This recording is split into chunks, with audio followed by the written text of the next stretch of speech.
Bonjour la famille, ma merveilleuse famille d'âmes incarnées sur cette magnifique planète. Aujourd'hui, je souhaite vous parler des sentiments comme des panneaux indicateurs. Je souhaite sortir un petit peu de la logique de la pensée, souvent façonnée, voire déformée, par nos mœurs, nos habitudes, nos cultures respectives.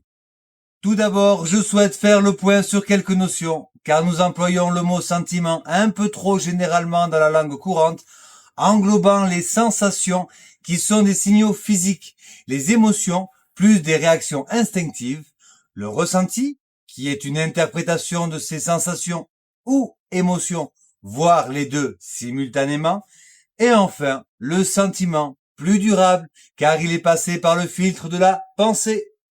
Du coup, je vous invite à observer ces sentiments que nous avons qui sont dus à une émotion, peur, joie, colère, tristesse, etc. ou une sensation, maux de tête, démangeaison, ventre noué, qui ont créé un ressenti puisque l'information a été donnée à notre cerveau à l'instant T, pour enfin se maintenir dans un sentiment qui, lui, mérite d'être passé au peigne fin en toute conscience. Nous sommes tous différents par rapport à cela, plus ou moins sensibles, voire vulnérables, plus ou moins aptes à les mettre de côté, mais qui sont, à mon avis, de véritables panneaux indicateurs pour nous faire prendre conscience de quelque chose. Ils ne sont pas là pour nous nuire, même si cela peut être très désagréable, mais plutôt pour nous aider à y voir plus clair sur notre route, sur notre chemin, sur des décisions à prendre, sur des éventuelles erreurs de parcours. Un peu comme certains s'amusent à regarder les coïncidences, les synchronicités, les signes de la vie. Ces ressentis ont beaucoup de choses à nous révéler. Je m'amuse donc à les observer comme quelque chose d'extérieur à moi. J'essaie de ne pas rentrer dedans, de ne pas me les approprier, de simplement voir ce que cela me dit. Je fais attention à ce genre de phrases comme je suis en colère, je suis triste, car je ne suis pas cela. Je prête attention à dire j'ai de la colère, je ressens de la tristesse. Je les laisse à l'extérieur de moi et cela me permet de les observer. Je vous assure que je me suis déjà maintes fois fait posséder par ces émotions. La réponse ne vient pas tout de suite, mais avec le temps et la pratique, nous apprenons à jouer avec et rapidement entendre et en comprendre le message. Vous pouvez aussi les utiliser pour prendre une décision.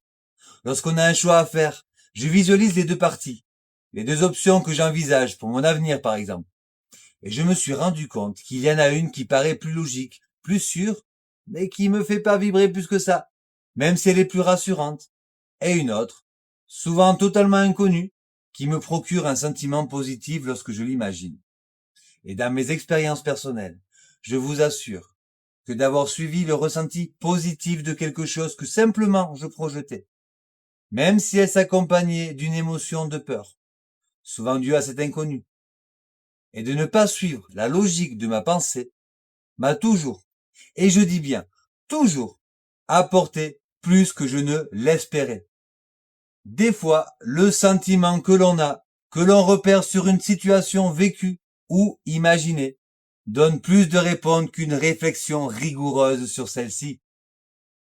Alors gardez en tête que tout cela, émotions, sensations, ne sont que des panneaux indicateurs. Il n'y a pas de raison de rentrer dedans, mais simplement les observer, comme des messages d'un nous plus connecté, de notre âme, pour nous guider et trouver cette voie si particulière à chacun, que nous sommes venus vivre ici, dont nous n'avons ni le plan, ni la notice, et qui se découvre à chaque instant. Ce que l'on appelle aussi la voix de Dieu. Je vous embrasse, je vous aime, gardez la foi, et si cela vous inspire, n'hésitez pas, s'il vous plaît, abonnez-vous. C'est important pour moi. Cela ne vous coûtera rien. Appuyez sur le petit pouce en l'air. Cela m'aidera sur ce projet que j'ai envie de partager avec vous et le plus grand nombre. Merci.